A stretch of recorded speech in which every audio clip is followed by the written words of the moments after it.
కర్ణాటక కాంగ్రెస్ లో అంతర్గత అసంతృప్తి ఒక్కసారిగా కూడా బయటపడినట్లయింది. మంత్రి పదవి రాకపోవడంతో ఇద్దరు కాంగ్రెస్ ఎమ్మెల్యేలు రాజీనామా చేయడం, మరో 10 మంది కూడా సిద్ధంగా ఉన్నారనే ప్రకటన కర్ణాటకలో ఇప్పుడు ఒక రాజకీయ వాతావరణాన్ని ఒక్కసారిగా కూడా వేడెక్కించింది.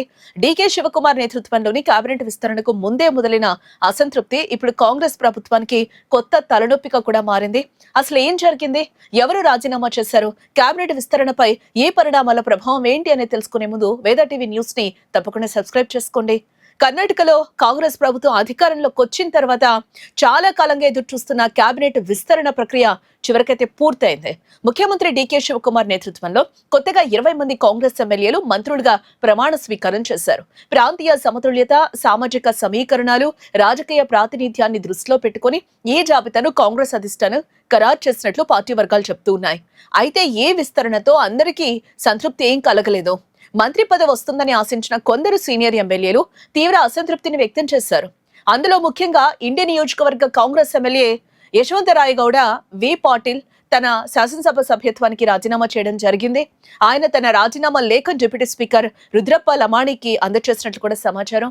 ఇది కాంగ్రెస్ కు పెద్ద షాక్ గా మారకముందే మరో ఎమ్మెల్యే కూడా అదే దారిలో నడిచారు.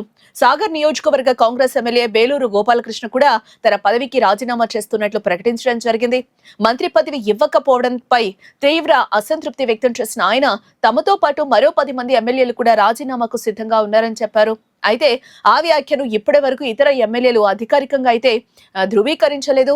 ఏ పరిణామాలతో కాంగ్రెస్ పార్టీ ఒక్కసారిగా డ్యామేజ్ కంట్రోల్ మోడ్లోకి వెళ్లిపోయింది. అసంతృప్తి చెందిన ఎమ్మెల్యేలతో పార్టీ సీనియర్ నాయకులు సంప్రదింపులు జరుపుతున్నట్టుగా కూడా సమాచారం.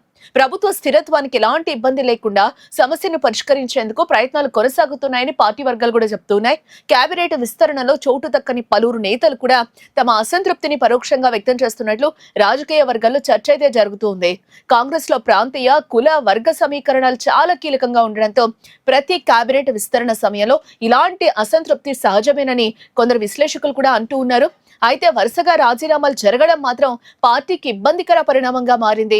అటు మరోవైపు కాంగ్రెస్ అధిష్టానం మాత్రం ఏ విస్తరణను సమతుల్య మంత్రివర్గంగా అభివర్ణిస్తూ ఉంది. రాష్ట్రంలోని అన్ని ప్రాంతాలకు, పలు సామాజిక వర్గాలకు ప్రాతినిధ్యం కల్పించేలా మంత్రివర్గాన్ని రూపొందించామని పార్టీ నాయకులు కూడా చెప్తూ ఉన్నారు. అనుభవజ్ఞులకే కాకుండా కొత్త ముఖాలకు కూడా అవకాశం ఇచ్చినట్లు కాంగ్రెస్ వర్గాలు పేర్కొంటూ ఉన్నాయి. ఇప్పుడు అందరి దృష్టి అసంతృప్తి చెందిన ఎమ్మెల్యేలపై పడింది. వారు నిజంగానే రాజీనామాలపై ముందుకు వెళ్తారా, లేక పార్టీతో చర్చల తర్వాత వెనక్కి తగ్గుతారా అన్నది ఆసక్తికరంగా మారింది. ప్రస్తుతం కర్ణాటక కాంగ్రెస్ లో పరిస్థితి వేగంగా మారిపోతుంది. ఒకవైపు కొత్త మంత్రులు బాధ్యతలు స్వీకరిస్తూ ఉండగా, మరోవైపు అసంతృప్తి నేతలను బుజ్జగించే ప్రయత్నాలు అయితే కొనసాగుతూ ఉన్నాయి. మరిన్ని రాజీనామాలు వస్తాయా? పార్టీ అధిష్టానం ఎలాంటి నిర్ణయం తీసుకుంటుంది అనే అంశాలు ఇప్పుడు కర్ణాటక రాజకీయాల్లో కీలకంగా మారాయని చెప్పుకోవచ్చు. ఈ సంక్షోభాన్ని కాంగ్రెస్ అధిష్టానం ఎలా ఎదుర్కొంటుందో రాబోయే రోజుల్లో స్పష్టత వచ్చే అవకాశం అయితే ఇక్కడ క్లియర్ గా కనిపిస్తోంది. ఇలాంటి ఇంట్రెస్టింగ్ న్యూస్ కోసం తప్పకుండా వేద టీవీ న్యూస్ ని సబ్స్క్రైబ్ చేసుకోండి.